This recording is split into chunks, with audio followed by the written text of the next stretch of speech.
Wala hay tunai chu ka boy han din nuam che lawa bon ya kan boy tho ma selak boy deuh na kan ni ve ting tang lama chuanin kan boy fang lai te pawh ni ve la chuan video ka sut thei lawa subscriber te pawh kan thlarung khop mai ma se min thiam ram ram ka lo ma chuan nei zaina van nei thla deuh main bei sei lo deuh main sponsor ka mut thlau mai he thil te sponsor he tui mel khop mai a min siam sak thlap le hala ama taka chau chau ka production tangwal chuang ama min sponsor a ka lom hle mai sponsor ka don voi khana the nia ka lom tak chuda chu han lom thu ka soya ti chuanin ani youtube pa channel nia chau ka production ti han zong ula ala te hi tu nai mi tu nai te upload ni lo ama di deuh le ka tang to pohan ama original aman te ka siama record le a phua thlengin a khoi deuh veka ama original tak tak ania chu te bon ka ngai sa nei mania chu ko ran soi lang ve ru ba lo wat lo ve te u in chir lawang ti khak kan soi du ni chu chuan ma cha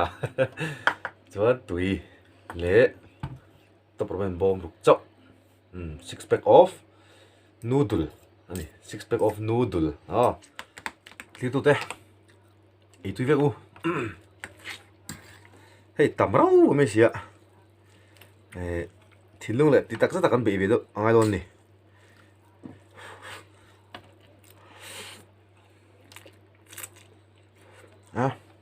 siap tu khop ma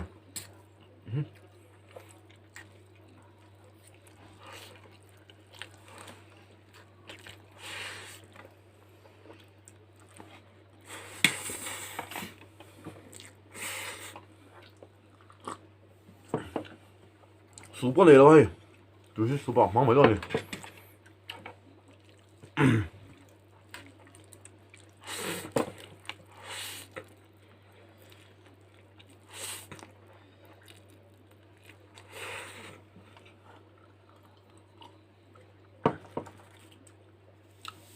哎妈炸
！quý khúc này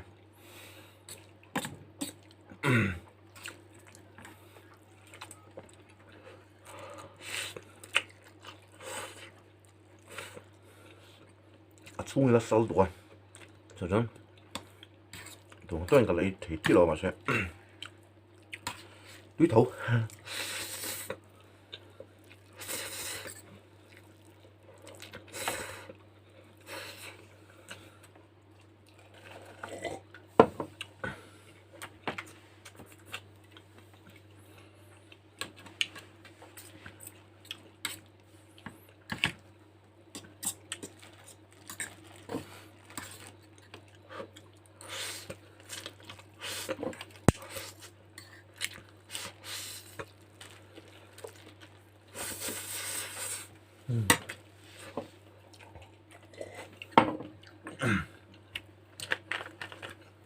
súp rau tấp này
Bye bye.